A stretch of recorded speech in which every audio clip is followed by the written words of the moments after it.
Assalamualaikum warahmatullahi wabarakatuh. Perkenalkan, nama saya Rahma Siska Dian Putri dengan NIM 860292571. Saya dari Fakultas Keguruan dan Ilmu Pendidikan PGSD Universitas Terbuka Palembang. Di sini saya akan menyelesaikan tugas tutorial filsafat ilmu. Saya akan menjawab pertanyaan-pertanyaan yang telah diberikan. Yang pertama,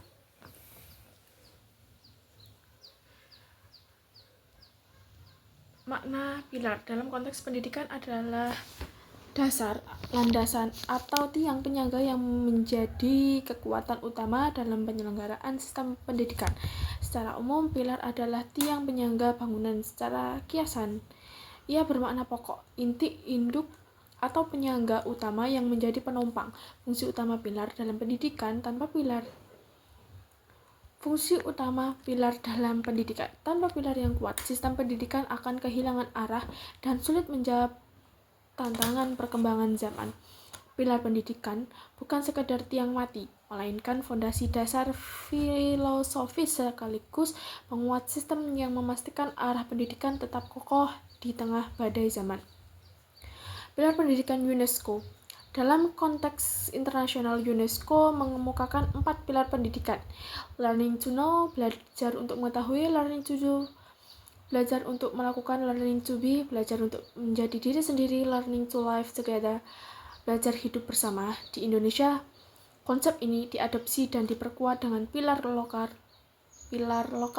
Pancasila sebagai pondasi utama pembentukan karakter dan jati diri bangsa. Kedua prinsip dasar pendidikan menurut Ki Hajar Dewantara adalah trilogi kepemimpinan pendidikan yang terdiri dari 3 semboyan bahasa Jawa: Ingarsa Sun Tulodo, Ingarsa Sun Tulada.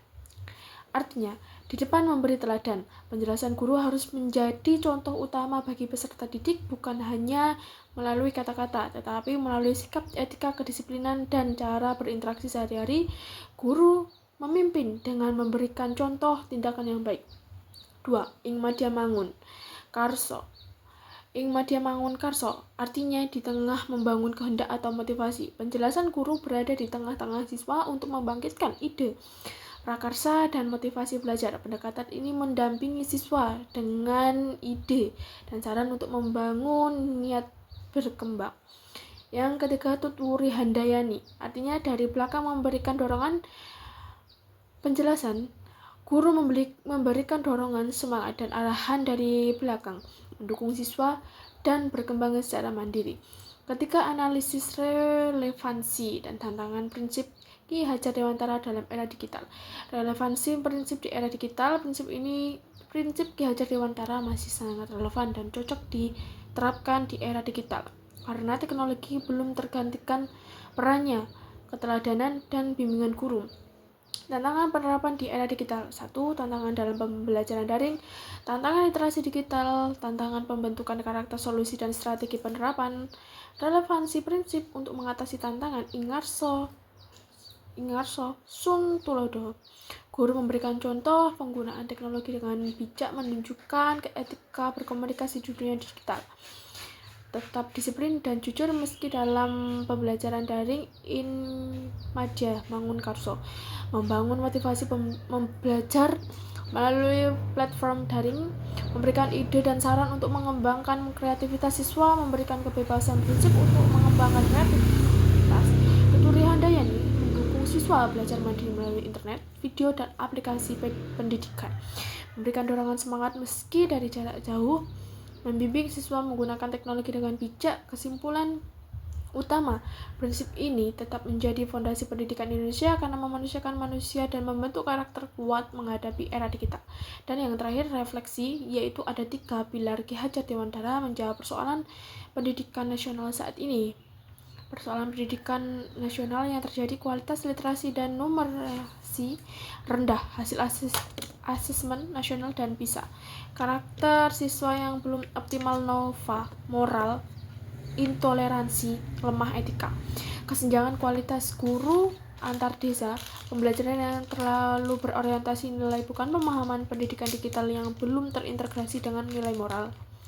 Bagaimana ketika pilar menjawab persoalan refleksi ini? Ketika pilar ini menjawab persoalan pendidikan nasional dengan pendekatan yang manusiawi.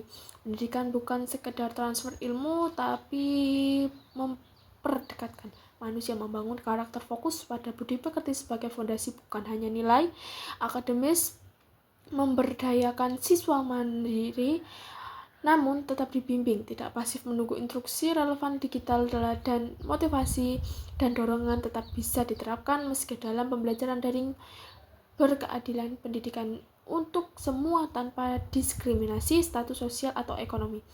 Kesimpulan refleksi ini adalah pendidikan nasional saat ini butuh kembali ke akar, bukan sekedar perbaikan sistem, tetapi revolusi peran guru dari pengajar menjadi pembangun karakter. 3 pilar Ki Hajar Dewantara menawarkan solusi yang sederhana namun mendalam. Guru memberikan teladan, karakter terbentuk guru membangkitkan prakarsa, siswa aktif belajar, guru memberikan dorongan, yaitu siswa mandiri. Ini adalah pendidikan yang memanusiakan manusia, yang tidak hanya menghasilkan siswa cerdas, tapi juga berakhlak, bertanggung jawab, dan siap menghadapi era digital dengan karakter kuat. Pilar ini bukan hanya relevan, namun ia adalah jawaban. Terima kasih, itulah jawaban dari saya. Sampai jumpa.